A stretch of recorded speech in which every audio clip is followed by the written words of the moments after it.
ఇప్పుడు ప్రస్తుతం మీరు చేస్తున్న ప్రాజెక్ట్స్ కానీ ఏమన్నా చేస్తూ ఉన్నప్పుడు ఎవరైనా అంటే ఇంటర్వ్యూస్ చేసిన తర్వాత చాలా మంది కంటపడ్డారు మీరు, ఫ్యామిలీస్, రిలేటివ్స్, ఫ్రెండ్స్, పాత వాళ్ళందరూ చూసే ఉంటారు, ప్రతి ఒక్కరు చూసారు. సో మీకు వస్తున్న కామెంట్స్ ఏంటి మోస్ట్గా, అంటే మీకు కాల్ చేసి వస్తున్న కామెంట్స్? మాకు కాల్ చేసి లాస్ట్ 3 ఇంటర్వ్యూస్ అప్పుడు కాల్ చేసి ఏమన్నారు, అప్పుడు కొంచెం వ్యూస్ బాగా వెళ్ళినాయి. సో ఏంటి 2 తెలుగు రాష్ట్రాలని ఊపేస్తున్నారంట మీరిద్దరు. ఎవరు రిలేటివ్స్ అన్న? రిలేటివ్స్ అండి, వీళ్ళ అన్నయ్య వాళ్ళు, మా పిన్ని వాళ్ళు, బాబాయ్ వాళ్ళు అందరు కాల్ చేసి బాగా ట్రెండ్ అయ్యారు, బాగా చేస్తున్నారు అని చెప్పి సపోర్ట్ చేశారు చాలా మంది. ఓకే, అప్పుడు మీరేమన్నారు? మేమేమనలేదండి. హ్యాపీ అనిపిస్తుంది కదా. మనల్ని కాంప్లిమెంట్ ఇస్తే మనం లోపల లోపల ఉబ్బిపోతాం కదా, అంటే ఇంకేమంటాం. అంటే అప్పటి వరకు మీ ఇన్స్టాలో రీల్స్ చూస్తూ ఎంతో క్యూట్గా ఉన్నారే, ఎంత పద్ధతిగా ఉంది ఈ అమ్మాయి అనుకున్నాము. తీరా ఇంటర్వ్యూ వచ్చేసిన తర్వాత పద్ధతి లేదండి. అయ్యో వినరా, వినండి పూర్తిగా. పూర్తిగా వినాలి కదా. సో ఇంటర్వ్యూ అంతా చూసాక ఇంత చిన్న పిల్లరా పెళ్లి చేసుకున్నారు అన్న థాట్కి నవ్వాలో బాధపడాలో? ఇది ఇంటర్వ్యూ చూసేంత వరకు మీకు అనిపించలేదండి చిన్నపిల్లని? మా ఆవిడ పెద్ద కనబడుతుంది ఏంటి? మీరు అలా తయారు చేశారండి. వినండి చిన్నగానే ఉంది. వినండి, మీరు అలా తయారు చేశారు, చీరలు కట్టిపించి బొట్లు పెట్టిపించి నువ్వు పెద్దగా ఉండాలి, పద్ధతిగా ఉండాలి. ఇంటర్వ్యూలోనే అలా ఉంటుందండి. మామూలుగా మరి మీరు రీల్స్ లో చూడండి ఎంత ట్రెండీగా ఉంటుందా. ఎప్పుడు ఈ మధ్య అలా ట్రెండీగా అండి, అంతకుముందు మంచిగా శారీస్ కట్టుకుని నిండుగా నాకు పర్సనల్ గా శారీస్ అంటే నాకు చాలా ఇష్టం అన్నమాట. నేను రోజు కట్టుకోమన్నా నాకు శారీస్ కట్టుకోవడం చాలా ఇష్టం. ప్లీజ్ ఇలా చెప్పకే, మా వాళ్ళు తిట్టుకుంటారు, ఆ పిల్లని చూసి నేర్చుకో అంటారు. సో ఎందుకు అంత ఇంట్రెస్ట్ వచ్చింది శారీస్ కట్టుకోవాలని?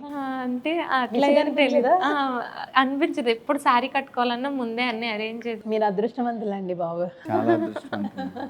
మీరు చెప్పక్కర్లేదు, ఆ ఈవెంట్కి తగ్గట్టు తను రెడీ అయిపోతుంది, ఇంకా ప్రాబ్లం లేదు.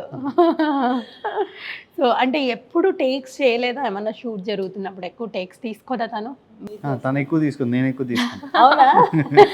నా టేక్స్ కూడా ఎక్కువ తీసుకునేలా చేస్తారనమాట. ఇది బాగాలేదు, అది బాగాలేదు. మ్యాక్సిమం తను 1 or 2 నేనే ఎక్కువ టేక్స్ తీసుకుంటా. డబ్బింగ్ కూడా తను చాలా స్పీడ్గా చెప్పింది. డబ్బింగ్ కూడా బాగా చెప్తుంటారు, ఎక్కడ స్ట్రెస్ చేయాలో, ఎక్కడ హై లెవెల్లో చెప్పాలో అని. డబ్బింగ్ ఇంకొంచెం ఎక్స్పీరియన్స్ రావాలి తనకి. ఓకే, డబ్బింగ్ బాగా చెప్పింది. కానీ ఓకే, ఇప్పుడు ఇది ద బ్రేకప్లో మీ ఇద్దరే ఉన్నారు అని చెప్పారు కదా, అసలు ఎలా సాగబోతుంది కాన్సెప్ట్? చూసి మళ్ళీ ఇప్పుడున్న జనాలు ఏంటంటే ఇంటర్వ్యూస్ అవి కాదు, మీ రీల్స్ అవి పక్కకు పెట్టేస్తే షార్ట్ ఫిల్మ్ నిజంగా విడిపోయారా, మీరు ఇలా ఎందుకు చేశారు, ఎందుకు బ్రేకప్ అయ్యిందని వస్తాయి. ఎందుకంటే ఆ షార్ట్ ఫిల్మ్ ఎక్కడో ఉంటుంది మనకి, వెబ్ సిరీస్ ఆ బయట ఉంటుంది చూసారా, మీరు గొడవ పడిన బయట ఏదో అది హల్చల్ చేస్తారు, మీరు విడిపోయారని చెప్పేసి జనాలు అనుకుంటారు. సో అందుకే ఇప్పుడు క్లారిటీ ఇవ్వండి మాకు. అంటే బ్రేకప్ సినిమా చూస్తే ప్రతి కపుల్కి వాళ్ళని వాళ్ళు చూసుకున్నట్టు ఉంటుందండి. వాళ్ళు కలుస్తారా విడిపోతారా అనేది నేను దీంట్లో చెప్పను, సినిమా చూడాలి. అంటే మ్యారేజ్ అయిన కపుల్ బ్రేకప్పా లేకపోతే లవ్ కపులా? ఏదైనా అనుకోండి, సస్పెన్స్ తర్వాత అయినా ఇలాంటి డిస్కషన్స్ ఉంటాయి, మ్యారేజ్కి బిఫోర్ అలాంటి డిస్కషన్స్ ఉంటాయి. సో అంటే మీకెందుకు వచ్చింది ఆ థాట్? ఏదండి ఈ కపుల్కి ఇలాంటి డిస్టర్బెన్సెస్ వస్తాయి అంటే మీకు వచ్చే? మేము కూడా కపులే కదా, అంటే క్యూట్ కపుల్ కదా. కపుల్ కాదు, క్యూట్ కపుల్ అంటే మేమిద్దరం గొడవ పడమే మేడం, మేమిద్దరం కూడా గొడవ పడము. అయితే పూజిత సురేంద్ర ఇంట్లోపల ఎలా ఉంటారు అనేది సినిమా అర్థమైంది. ఇంట్లో ఇదేంటి కొత్త కథ రాస్తున్నారు? మీరే అన్నారు కదా కపుల్ మధ్యలో వచ్చే డిస్కషన్స్, గొడవలు. అంటే మీకు ఎలా థాట్ వచ్చిందంటే మేము కపులే కదా అన్నారు. సో మీరు లోపల ఎలా ఉంటారు అనేది షార్ట్ ఫిల్మ్ అని చెప్పండి. అంటే ప్రతి కపుల్ గొడవ ఎందుకు పడతారంటే మెయిన్గా వాళ్ళు ఎక్కువ ప్రేమించుకుంటారు కాబట్టి వాళ్ళిద్దరి మధ్య గొడవలు వస్తాయి. ఒకరి మీద ఒకరికి ప్రేమ ఉంది కాబట్టి గొడవలు వస్తాయి. ప్రేమ లేదనుకోండి, వీడితో మనకి ఎందుకులే అని చెప్పి వదిలేస్తాం, మనకి ఎందుకులే అని వదిలేస్తాం. భార్య భర్తలు అంటేనే గొడవలు. ఆ కపుల్స్ మధ్య జరిగే ఆ గొడవల్ని చిన్న కామిక్గా చేసి ట్రై చేశాను, ది బ్రేకప్ అని. కామిక్ అండి, కపుల్ గొడవ పడితే మీకు కామిక్? చూసాక ఒకసారి రివ్యూ ఇవ్వాలి. కపుల్ గొడవ పడ్డం అనేది కామికేనండి. కొట్టుకొని చేస్తారు, చచ్చేంత వరకు ఎందుకు కొట్టుకుంటారు, ఏడుస్తారు, తినరు, అంతే, నిద్రలు ఉండవు, చాలా అవన్నీ ఉన్నాయా ఇందులో? ఉండవులేండి, జస్ట్ ఒక 11 minutes ఫిలిం అంతే. ఓకే, ఏంటంటే కపుల్స్ మధ్యలో జరుగుతున్నప్పుడు ఇట్లా ఉంటుంది, ఇంత సీరియస్గా ఉంటుంది అనుకుంటాం, కానీ అయిపోయిన తర్వాత అబ్బా అవి మనం గొడవ పడుకున్నాం కదా అని గుర్తొచ్చినప్పుడు ఎంత స్వీట్ మెమరీస్ కానీ కామెడీగా ఉంటుంది అనేది చూపించారు. సో మొత్తానికి అలా ఒక ద బ్రేకప్ అనే ఒక షార్ట్ ఫిలిం అనే సిగ్నేచరా, సిల్వర్ సిగ్నేచర్, సిల్వర్ సిగ్నేచర్స్. మనం సిల్వర్ సిగ్నేచర్ 2, సిగ్నేచర్ 2, 3లో ఏముండబోతుంది? 3 లైఫ్ ఆఫ్ బ్లూ అని చెప్పి ఒక ఎన్ని కాన్సెప్ట్స్ రెడీ చేసుకున్నారండి? చాలా ఉన్నాయండి. Around 15 concepts we are ready with 15. యాక్చువల్గా మీ ప్రొఫెషన్ వచ్చేసి కంప్లీట్ డిఫరెంట్. సో మీకు ఒక ఇంట్రెస్ట్ ఉంది కాబట్టి ఇవి అప్పుడప్పుడు చేస్తున్నారు. మరి ఆ ప్రొఫెషన్ అంతా పక్కకు పెట్టేసి ఓన్లీ దీని మీద కాన్సన్ట్రేట్ చేస్తున్నారు, లేకపోతే అది కూడా రన్ అవుతుందా? అది కూడా అండి, రెండు మేనేజబుల్ మరి మీకు? రెండు మేనేజ్ అవుతాయి. నా వైఫ్ కూడా నాకు హెల్ప్ చేస్తుంది. స్కూల్ నేను దేంట్లో ఎడిటింగ్, షూటింగ్స్కి, స్క్రిప్ట్స్ ఇలానే వర్క్ చేసుకునేటప్పుడు తను స్కూల్కి వెళ్ళి స్కూల్ చూసుకుంటూ ఉంటుంది. తనే ఒక స్కూల్ పిల్లలా ఉంటుంది, దాని స్కూల్కి వెళ్ళి చూస్తే ఎవరింటారు చెప్పండి. మరి తన ఏజ్లోనే కదండి నేను స్కూల్ పెట్టా.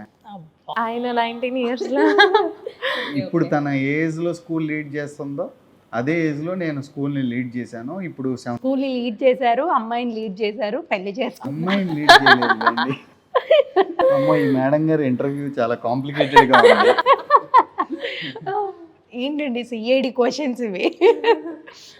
ఎలా పడేశారు ఆ అమ్మాయిని? ఇప్పుడు తను ఏం చెప్పింది మీకు? ఎలాంటి క్యారెక్టర్స్ చేయాలంది? Bravery, something like daring and dashing అని చెప్పింది. అలాంటి అమ్మాయిని పడేయడం అంత ఈజీగా? మీరు ఛాన్స్ ఇచ్చి పడేశారు. పడేయాలంటే ముందు వాళ్ళ పేరెంట్స్ దగ్గరికి వెళ్ళాలి. అదే స్ట్రాటజీ. అమ్మో, అప్పట్లోనే స్ట్రాటజీస్, మనం బిగ్ బాస్ లోనే స్ట్రాటజీస్ అనుకున్నా. స్ట్రాటజీస్ లేకపోతే ఇంత స్కూల్ పెట్టి ఎట్లా నడిపిస్తారు చెప్పండి? నిజమే కదా. కాదు, నాకు ఎక్కడ అంటే బ్రేవ్గా ఉండేవి కావాలి, నాకు ఇవి కావాలి, నాకు యాక్టింగ్ ఇంట్రెస్ట్ అంటే ఫస్ట్ అక్కడ కొట్టారు మీరు. యాక్టింగ్ ఛాన్సెస్ అమ్మ ఈసారితో ఉంటే బోలెడ్ షార్ట్ ఫిలిమ్స్ చేయొచ్చు.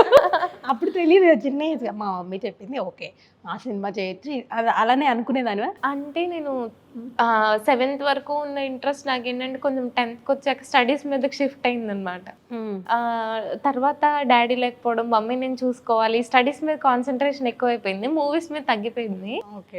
ఇంకా మమ్మీ కోసం మమ్మీ వాళ్ళు చెప్పారు కదా మంచిదే కదా అన్నట్టు ఒప్పుకున్నాను.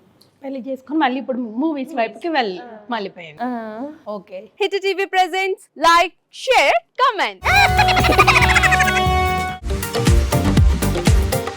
టీవీ వాళ్ళకు కూడా నేను ఒక సర్ప్రైజ్ ఇద్దాం అనుకుంటున్నాను. మీరు మాత్రమే జెస్సీ ఎందుకు అయ్యారు? ఇలాంటి అమ్మాయిలకి పిలవడానికి బాగుంటుంది.